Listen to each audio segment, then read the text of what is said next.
Haleluya, puji Tuhan. Shalom Bapak Ibu dan saudaraku yang dikasihi oleh Tuhan Yesus Kristus.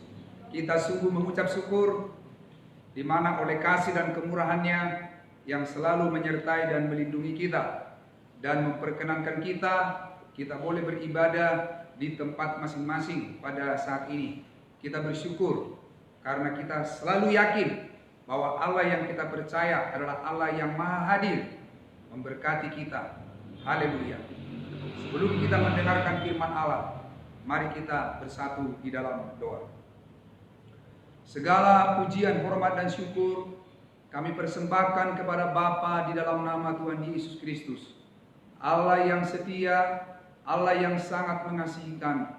Setiap saat selalu kami alami kebaikan Tuhan yang selalu menghibur, menolong, menopang dan memberikan kami kekuatan.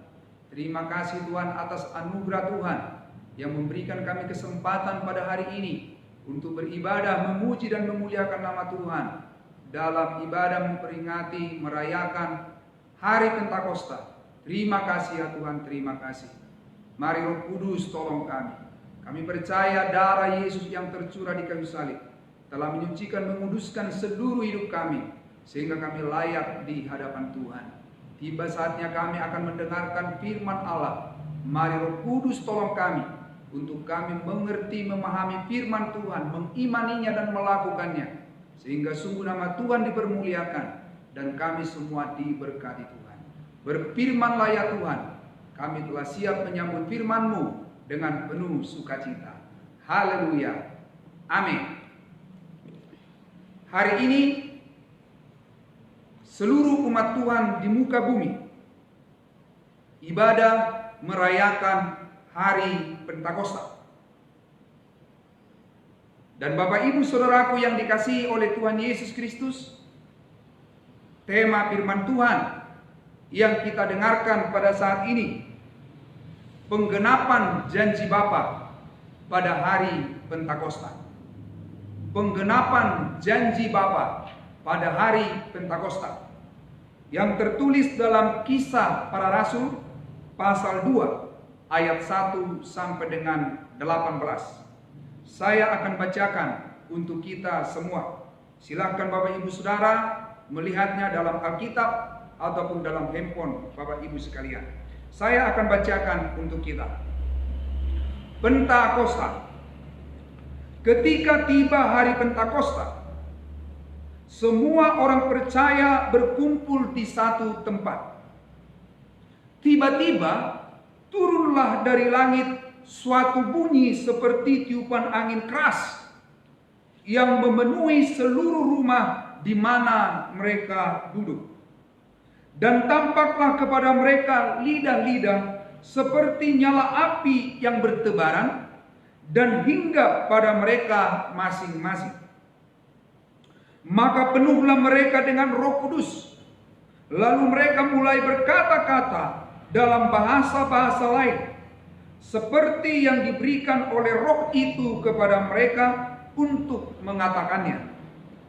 Waktu itu di Yerusalem diam orang-orang Yahudi yang saleh dari segala bangsa di bawah kolong langit. Ketika turun bunyi itu, berkerumunlah orang banyak. Mereka bingung karena mereka masing-masing mendengar rasul-rasul itu berkata-kata dalam bahasa mereka sendiri. Mereka semua tercengang-cengang dan heran. Lalu berkata, bukankah mereka semua yang berkata-kata itu orang Galilea? Bagaimana mungkin kita masing-masing mendengar mereka berkata-kata dalam bahasa kita sendiri, yaitu bahasa yang kita pakai di negeri asal kita?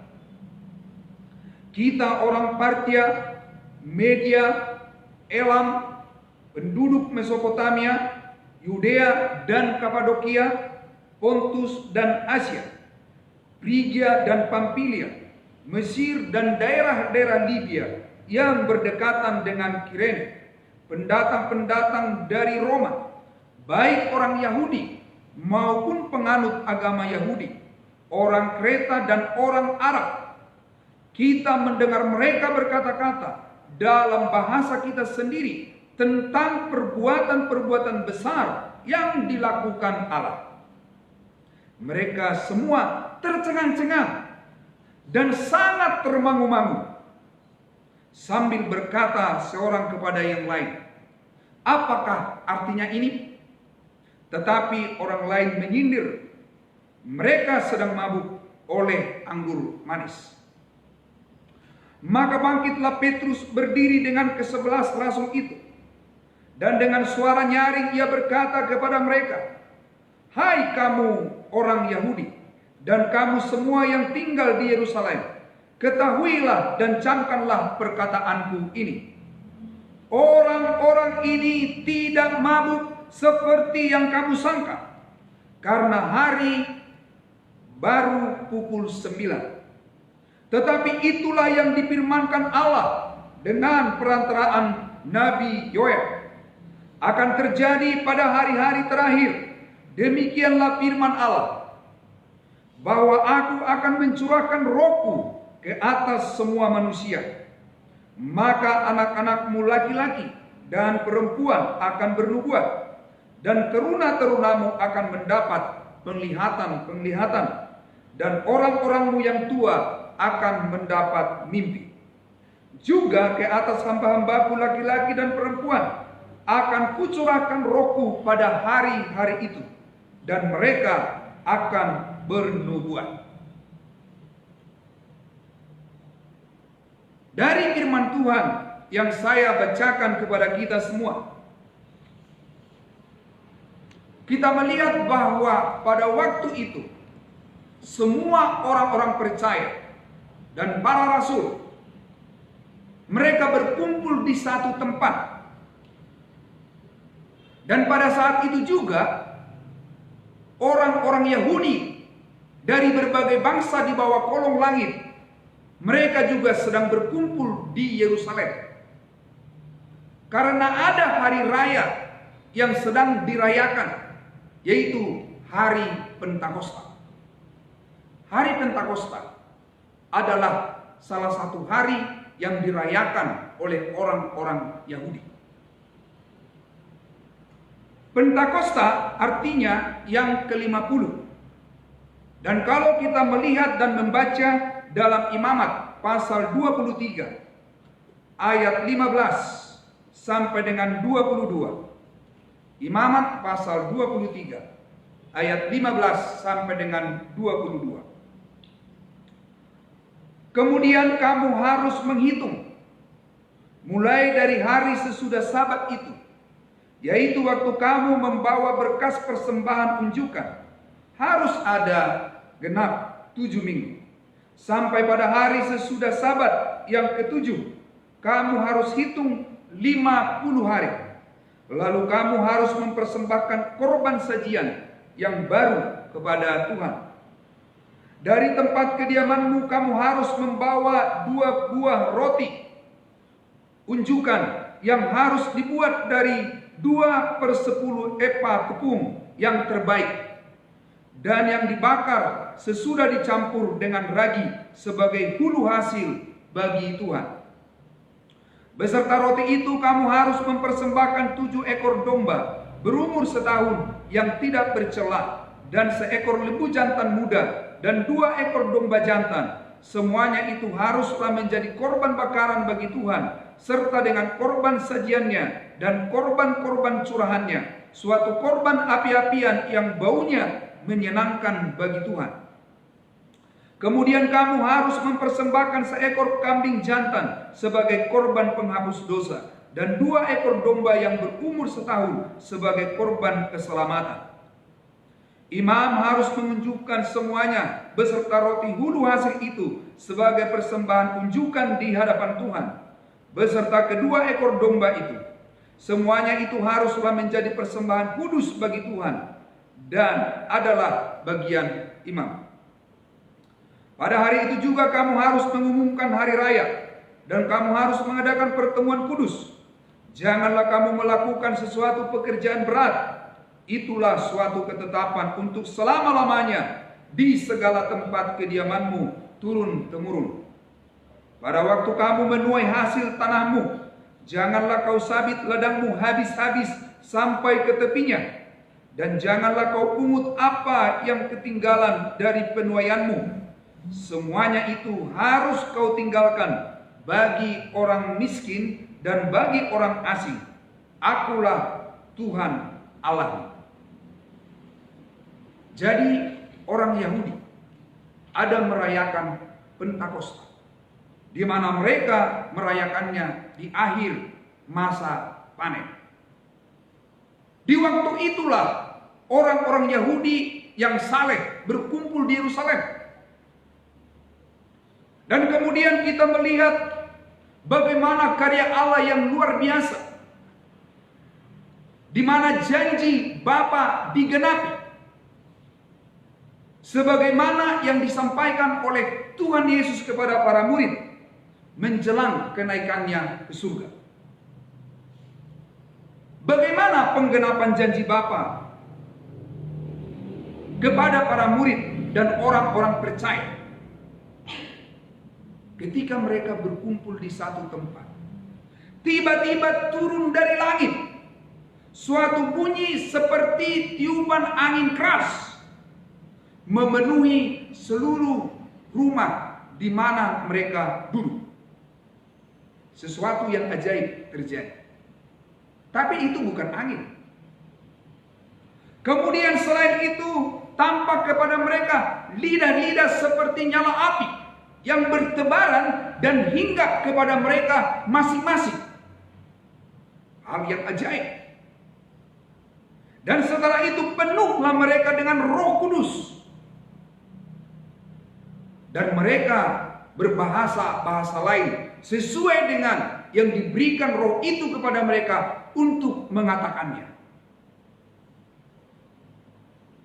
Setelah para murid orang percaya mengalami hal yang demikian, bagaimana orang banyak, bagaimana orang-orang Yahudi yang sedang berkumpul pada waktu itu menyaksikan itu semua? Karena mereka juga mendengar, mereka juga menyaksikan apa yang terjadi. Dalam ayat 6 sampai 8 dikatakan demikian. Ketika turun bunyi itu, berkerumunlah orang banyak. Mereka bingung karena mereka masing-masing mendengar rasul-rasul itu berkata-kata dalam bahasa mereka sendiri. Mereka semua tercengang-cengang dan heran, lalu berkata, bukankah mereka semua yang berkata-kata itu orang Galilea? Bagaimana mungkin kita masing-masing mendengar mereka berkata-kata dalam bahasa kita sendiri, yaitu bahasa yang kita pakai di negeri asal kita? Luar biasa. Hal yang ajaib terjadi. Orang-orang Yahudi yang berkumpul pada waktu itu menyaksikan dengan nyata apa yang dialami oleh para rasul dan juga orang-orang percaya. Orang banyak itu berkerumun. Dan kemudian mereka heran. Mereka tercengang-cengang. Bahkan mereka termangu-mangu. Dengan berkata, apa maksud semuanya ini? Karena belum pernah terjadi kejadian yang sedemikian. Dan tidak akan terjadi lagi seperti itu. Itu hanya terjadi pada waktu hari Pentakosta.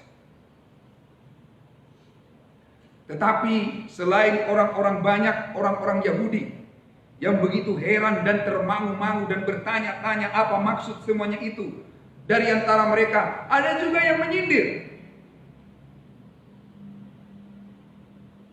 dengan berkata mereka sedang mabuk oleh anggur manis. Namun kalau kita perhatikan dalam khotbah Petrus, bagaimana dia menanggapi apa yang disampaikan oleh orang-orang Yahudi yang banyak pada waktu itu. Dalam ayat 14 sampai dengan 18. Maka bangkitlah Petrus berdiri dengan ke-11 rasul itu.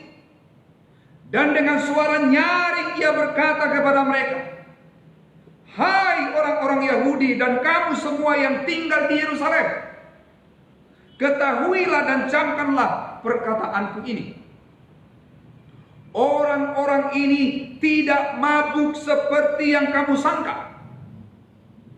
karena hari baru pukul 9. Tetapi itulah yang difirmankan Allah dengan perantaraan Nabi Yoel. Akan terjadi pada hari-hari terakhir, demikianlah firman Allah, bahwa aku akan mencurahkan rohku ke atas semua manusia. Maka anak-anakmu laki-laki dan perempuan akan bernubuat, dan teruna-terunamu akan mendapat penglihatan-penglihatan, dan orang-orangmu yang tua akan mendapat mimpi. Juga ke atas hamba-hambaku laki-laki dan perempuan akan kucurahkan rohku pada hari-hari itu, dan mereka akan bernubuat. Petrus menjelaskan kepada orang banyak apa yang sedang terjadi. Mereka tidak mabuk oleh anggur manis, karena baru pukul 9 pagi. Tetapi Petrus menyatakan, menjelaskan bahwa yang terjadi itu adalah penggenapan dari yang tertulis dalam kitab Yoel pasal 2 ayat 28 sampai dengan 32. Apa yang terjadi, yang dialami oleh para murid, orang-orang percaya, dan apa yang terjadi, yang disaksikan oleh orang-orang Yahudi yang banyak yang berkumpul pada waktu itu, adalah penggenapan janji Bapa yang telah disampaikan, dikatakan oleh Yesus kepada mereka, bahwa Bapa di surga akan mencurahkan rohnya, yaitu Roh Kudus. Itulah yang sedang terjadi pada hari Pentakosta. Roh Kudus dicurahkan. Petrus oleh kuat kuasa Roh Kudus, dia memberitakan Injil, dia memberi kesaksian, dan dia benar-benar menyatakan bahwa Yesus yang disalibkan, yang telah mati dan kubur itu, dia adalah benar-benar Tuhan, dia adalah benar-benar Mesias. Dalam Kisah Para Rasul 2 ayat 36 sampai dengan ayat 39, dalam khotbah Petrus, dia berkata demikian. Jadi seluruh kaum Israel harus tahu dengan pasti bahwa Allah telah membuat Yesus yang kamu salibkan itu menjadi Tuhan dan Kristus. Ketika mereka mendengar hal itu, hati mereka sangat terharu. Lalu mereka bertanya kepada Petrus dan rasul-rasul yang lain, apakah yang harus kami perbuat, saudara-saudara? Jawab Petrus kepada mereka, bertobatlah dan hendaklah kamu masing-masing memberi dirimu dibaptis dalam nama Yesus Kristus untuk pengampunan dosamu, maka kamu akan menerima karunia Roh Kudus. Sebab bagi kamulah janji itu, dan bagi anak-anakmu, dan bagi orang yang masih jauh, yaitu sebanyak yang akan dipanggil oleh Tuhan Allah kita. Petrus dalam khotbahnya, dia memberitakan Injil. Dia berkata bahwa Allah telah menjadikan Yesus itu Tuhan dan Mesias. Kadang ada banyak orang berkata, mengapa manusia, yaitu Yesus, kok dijadikan Tuhan? Ada orang berpikir, oh, Yesus itu dijadikan Tuhan oleh orang-orang Yahudi. Bahkan ada yang berkata, kenapa orang Kristen menjadikan Yesus yang adalah manusia itu kok disebut Tuhan?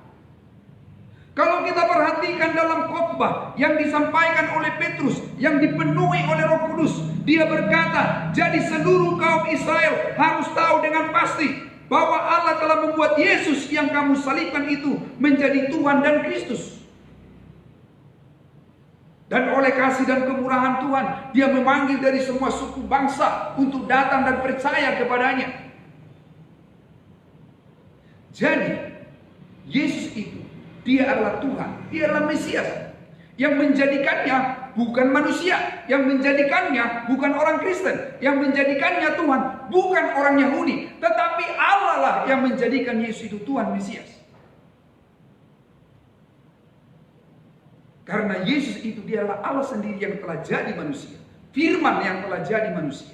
Haleluya, puji Tuhan. Dalam Injil Yohanes pasal 13 ayat 13. Injil Yohanes pasal 13 ayat yang ke-13. Kamu menyebut aku guru dan Tuhan, dan katamu itu tepat, sebab memang akulah guru dan Tuhan. Kita sangat bersyukur oleh karena kita mengenal dan percaya Yesus Sang Juru Selamat, Dialah Tuhan kita, Dia adalah Mesias. Dan ternyata ketika Petrus berkhotbah dengan kuasa Roh Kudus, ada banyak orang yang mendengar dan ada banyak orang yang menerima berita Injil yang disampaikan oleh Petrus. Banyak orang yang menerima kesaksian yang disampaikan oleh Petrus. Sehingga orang-orang percaya bertambah menjadi kira-kira 3.000 jiwa.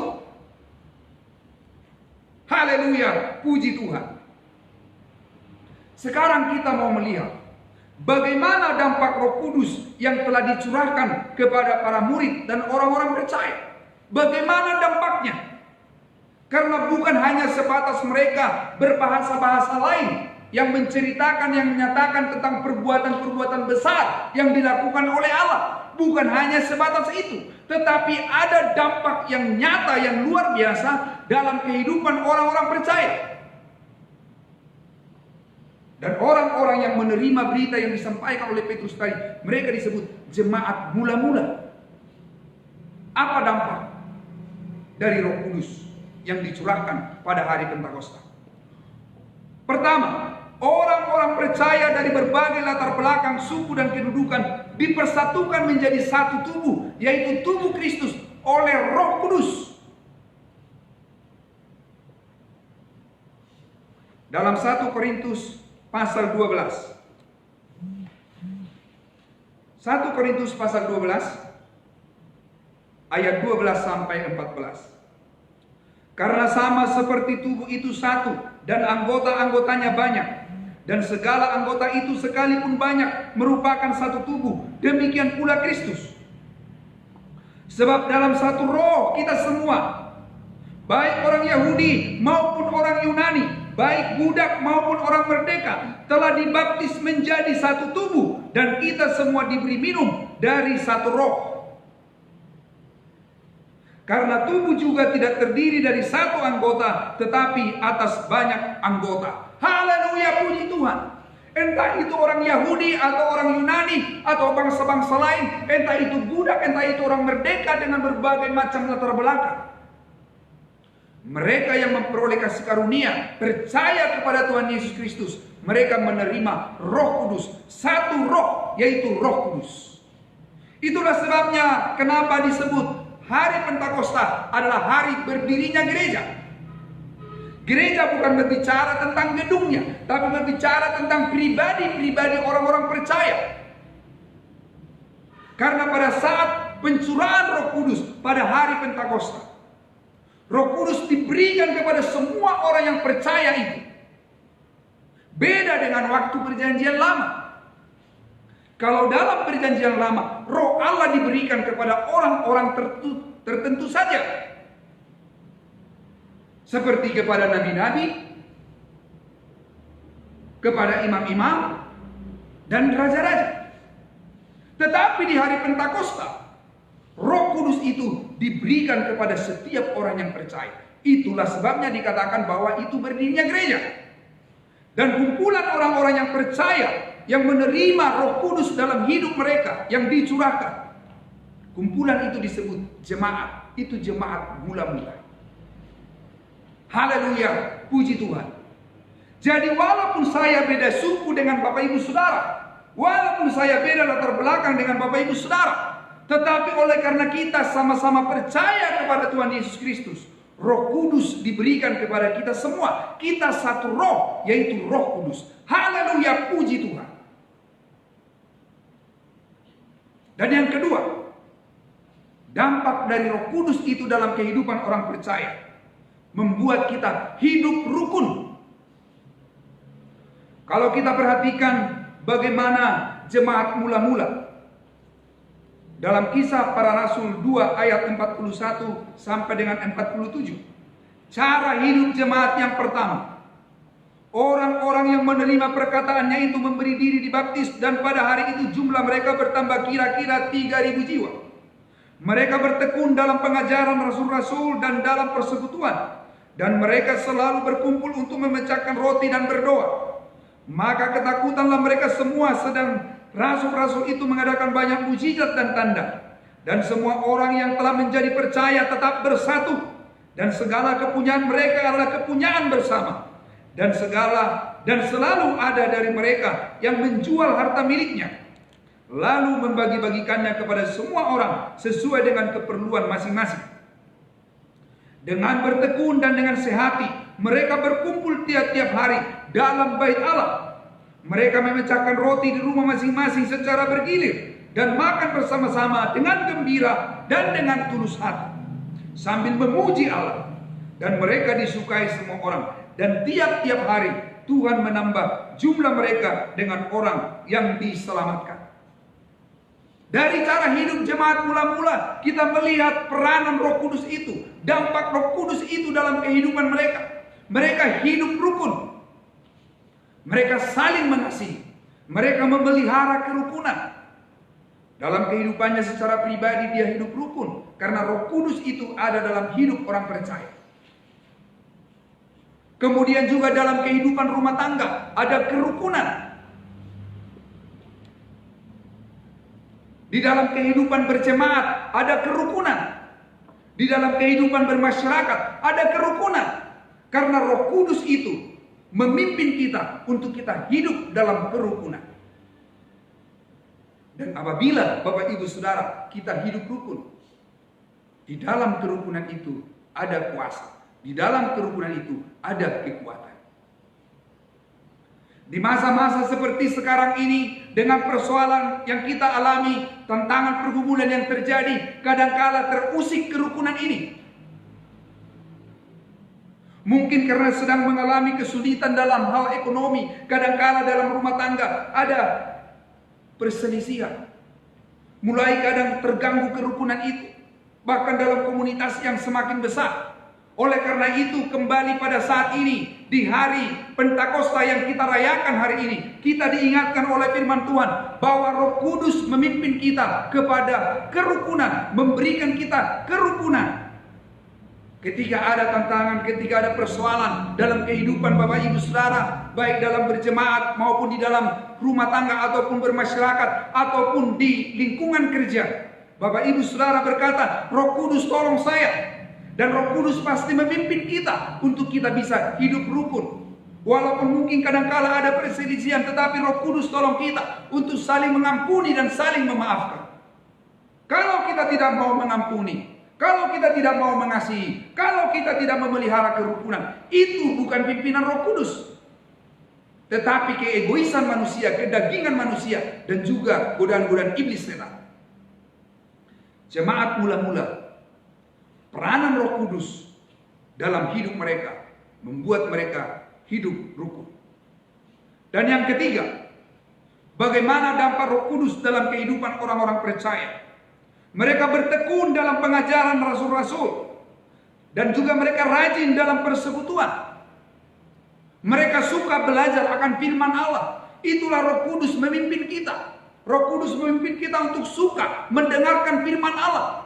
Pertanyaannya, kalau kita tidak suka mendengarkan firman Allah, berarti kita sedang mengikuti yang bukan pimpinan Roh Kudus. Jemaat mula-mula orang percaya, dampak Roh Kudus itu sangat nyata dalam hidup mereka. Mereka bertekun dalam pengajaran rasul-rasul. Mereka bertekun dalam belajar firman Tuhan. Mereka suka mempelajari firman Tuhan. Bagaimana dengan kita semua Bapak Ibu Saudara? Adakah kita senang mendengarkan firman Allah? Adakah kita suka belajar firman Tuhan? Kalau Bapak Ibu Saudara belajar firman Tuhan, mendengarkan firman Tuhan, berarti kita mengikuti pimpinan Roh Kudus itu. Selain bertekun dalam pengajaran firman Tuhan, pengajaran rasul-rasul, maka orang-orang percaya juga rajin dalam persekutuan. Persekutuannya secara pribadi dengan Tuhan terpelihara. Persekutuannya dengan Tuhan, dengan komunitas dalam rumah tangga juga terpelihara. tapi juga di dalam bait Allah mereka juga ada persekutuan dengan kumpulan saudara-saudara seiman. Mereka ada persekutuan dalam bait Allah, persekutuan dalam rumah-rumah mereka secara bergilir. Demikianlah sekarang Bapak Ibu Saudara, ada saatnya kita beribadah di gedung gereja. Ada juga beribadah di rumah kita masing-masing. Ada juga persekutuan kita secara pribadi dengan Tuhan. Memang untuk beberapa saat, dengan keadaan situasi seperti sekarang, kita masih belum berkumpul di salah satu gedung gereja seperti sedia kala untuk memuji menyembah Tuhan. Tapi kita banyak di rumah-rumah masing-masing, puji Tuhan. Dan saya berharap Bapak Ibu Saudara, bahwa sekalipun Bapak Ibu beribadah di rumah masing-masing, benar-benar ikuti pimpinan Roh Kudus itu. Jangan sampai Bapak Ibu Saudara, buletin sudah dibagikan, dan kemudian juga khotbah di YouTube juga sudah dibagikan, tetapi dalam rumah tangga juga tidak ada ibadah. Padahal Roh Kudus sudah mendorong, sudah memimpin. Apakah Bapak Ibu taat? Apakah Bapak Ibu mau mengikutinya? Menyediakan hati, menyediakan waktu, istri, suami, anak-anak, seisi rumah bersekutu memuji Tuhan. Jadi dampak Roh Kudus itu memimpin kita untuk rajin beribadah, rajin dalam persekutuan. Nah, kita berdoa Bapak Ibu Saudara di dalam hal yang dicanangkan sekarang di tengah bangsa kita, yaitu new normal life, atau hidup normal baru. Bagaimana kita bisa mulai hidup normal, hal yang baru. Mungkin ada memang protokol-protokol yang harus kita ikuti dalam hal menjaga kesehatan apa semuanya. Ini kita sedang berdoa Bapak Ibu Saudara, supaya ke depan ini kita juga bisa bersekutu bersama-sama di gedung gereja memuji menyembah Tuhan, tapi di rumah-rumah juga. Haleluya, puji Tuhan. Bagaimana dampak Roh Kudus itu dalam kehidupan orang percaya? Yang keempat, suka berbagi, peduli kasih, suka memberi. Kalau kita perhatikan tadi di dalam Perjanjian Lama, dalam Imamat pasal 23 ayat yang ke-22 dikatakan di sana, pada waktu kamu menuai hasil tanammu, janganlah kau sabit ladangmu habis-habis sampai ke tepinya, dan janganlah kau pungut apa yang ketinggalan dari penuaianmu. Semuanya itu harus kau tinggalkan bagi orang miskin dan bagi orang asing. Akulah Tuhan Allah. Dalam ayat ini diajarkan kepada orang Israel supaya mereka peduli kepada orang miskin dan juga kepada orang asing. Dan kalau kita perhatikan di dalam Perjanjian Baru, bagaimana pola kehidupan jemaat mula-mula, ada di antara mereka yang menjual harta milik kepunyaannya, dan hasil penjualan itu diberikan kepada saudara-saudara yang membutuhkannya. Roh Kudus memimpin kita untuk suka memberi. Roh Kudus memimpin kita untuk peduli kasih. Dalam situasi sekarang yang terjadi di tengah bangsa kita, Roh Kudus memimpin kita untuk kita bisa berbagi kasih. Selain kita saling mendoakan, kita saling tolong menolong. Haleluya, puji Tuhan. Betapa indahnya peranan karya Roh Kudus itu dalam kehidupan orang-orang percaya. Selain peduli, selain berbagi kasih, bagaimana dampak Roh Kudus itu? Yang kelima, orang-orang percaya diberi keberanian untuk memberitakan Injil Kristus, bersaksi. Karena begitu ajaib karya Allah yang menyelamatkan manusia yang berdosa. Yesus yang adalah jalan dan kebenaran dan hidup diberitakan. Jadi Bapak Ibu Saudara, Roh Kudus menolong kita, memimpin kita untuk memberitakan Injil, kabar baik, kabar keselamatan. Sebagaimana dalam amanat agung yang dipercayakan kepada semua orang percaya, bukan hanya kepada rasul-rasul saja. Itulah makanya di minggu ini ayat firman Tuhan dari Kisah para Rasul 1 ayat 8. Tetapi kamu akan menerima kuasa kalau Roh Kudus turun ke atas kamu. Dan kamu akan menjadi saksiku di Yerusalem dan di seluruh Yudea dan Samaria dan sampai ke ujung bumi. Kita bisa menjadi saksi, memberitakan Injil oleh Roh Kudus yang berkarya dalam hidup kita. Roh Kudus yang memimpin kita dan kita mau mengikuti pimpinannya. Bagaimana Bapak Ibu dan Saudaraku yang dikasihi oleh Tuhan? Pertama, kita sangat bersyukur karena kepada kita semua yang percaya kepada Yesus diberikan kita Roh Kudus. Haleluya, puji Tuhan. Bagaimana dampak Roh Kudus itu dalam kehidupan kita? Dampak Roh Kudus itu akan nyata dalam hidup kita apabila kita mengikuti pimpinan Roh Kudus. Roh Kudus memimpin kita untuk hidup rukun. Roh Kudus memimpin kita untuk kita suka pengajaran firman Tuhan. Roh Kudus memimpin kita untuk rajin dalam persekutuan. Baik persekutuan pribadi, persekutuan dalam rumah tangga, persekutuan dengan saudara-saudara seiman. Dan Roh Kudus itu memimpin kita untuk memberitakan Injil, kabar baik, kabar keselamatan. Dan pada akhirnya semuanya dipersembahkan untuk kemuliaan Tuhan. Haleluya, puji Tuhan. Dalam ibadah merayakan hari Pentakosta, kita bersyukur bahwa kita diberikan Roh Kudus, Roh penghibur, Roh kebenaran yang senantiasa memimpin kita. Dan Roh Kudus itu menyertai kita selama-lamanya. Haleluya. Jadi apapun yang sedang Bapak Ibu alami sekarang, bagaimana langkah-langkah kehidupan kita, kita yakin Roh Kudus menyertai kita. Tuhan Yesus memberkati kita sekalian. Haleluya. Amin. Mari kita bangkit berdiri bersama-sama dan kita menyanyikan pujian dari nyanyian Kemenangan Iman nomor 30. Penghibur telah datang.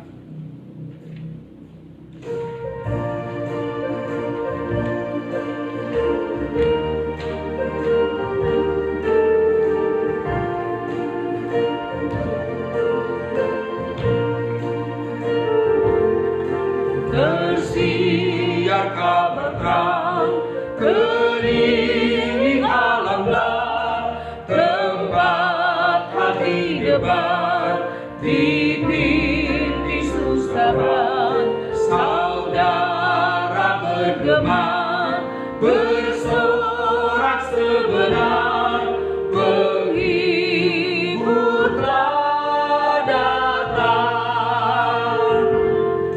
Penghibur telah datang, penghibur telah datang, Roh dari surgalah, karunia Bapamu, maklumkanlah jual pada manusia, penghibur telah datang.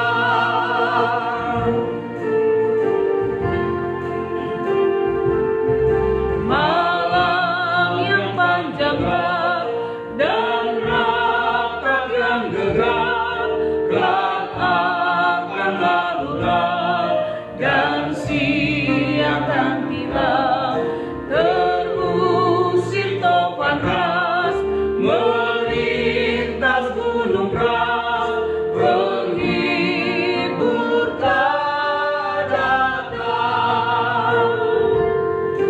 Penghibur telah datang, penghibur telah datang, Roh dari surgalah, karunia Bapamu, maklumkanlah jua pada manusia, penghibur telah datang.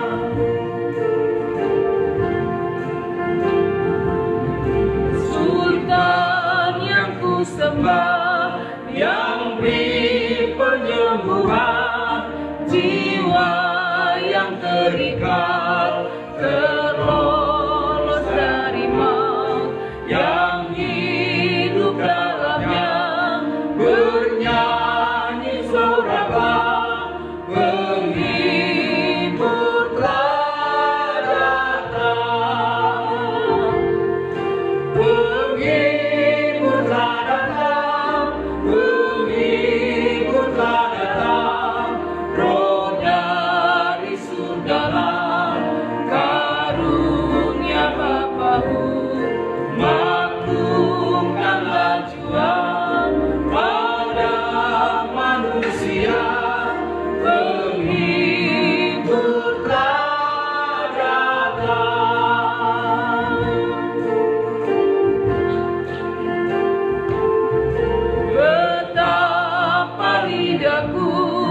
dapat mengabarkan anugerah pelepas cinta yang tak batas, jiwa yang tersesat diberi bahagia, penghibur telah datang, penghibur telah datang, penghibur telah datang, Roh dari surga, karunia Bapaku, maklumkanlah jua pada manusia, penghibur telah datang. Mari kita berdoa.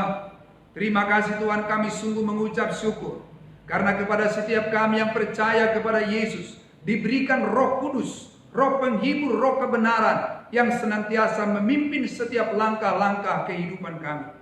Kami mau ya Tuhan mengikuti pimpinan Roh Kudus itu yang memimpin kami untuk memelihara kerukunan, yang memimpin kami supaya kami tekun dalam pengajaran firman Tuhan, yang memimpin kami supaya kami rajin dalam persekutuan, baik bersama dengan saudara-saudara seiman di tempat di mana berkumpul di gedung ibadah, maupun juga persekutuan di rumah-rumah masing-masing, bahkan persekutuan secara pribadi.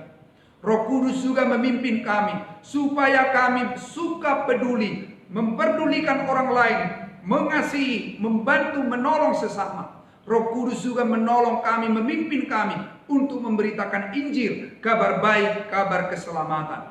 Terima kasih ya Tuhan, kami bersyukur bahwa dalam perjalanan hidup kami, Roh Kudus senantiasa menyertai kami. Terima kasih ya Tuhan. Bapa yang baik, Bapa di dalam nama Tuhan Yesus, dengan berbagai hal yang terjadi yang sedang kami alami pada saat ini, kami percaya Roh Kudus memimpin kami ya Tuhan. Dan kami mau ya Tuhan mengikuti pimpinan Roh Kudus itu dalam setiap langkah-langkah kehidupan kami. Terima kasih ya Tuhan, terima kasih. Bahwa dalam keadaan sesulit apapun, ada Roh Kudus yang menghibur kami, ada Roh Kudus yang memberikan kami kekuatan, Roh Kudus yang senantiasa menolong kami. Terima kasih Tuhan. Kami serahkan segenap tubuh, roh dan jiwa kami hanya kepada Allah di dalam nama Tuhan Yesus. Haleluya. Amin. Puji Tuhan. Silakan duduk Bapak Ibu Saudara. Saya mengucapkan dengan sukacita selamat merayakan Hari Pentakosta. Dan saya yakin Roh Kudus senantiasa memimpin langkah-langkah kehidupan kita. Roh Kudus punya peranan yang penting dalam kehidupan kita sekalian. Tuhan Yesus memberkati. Amin.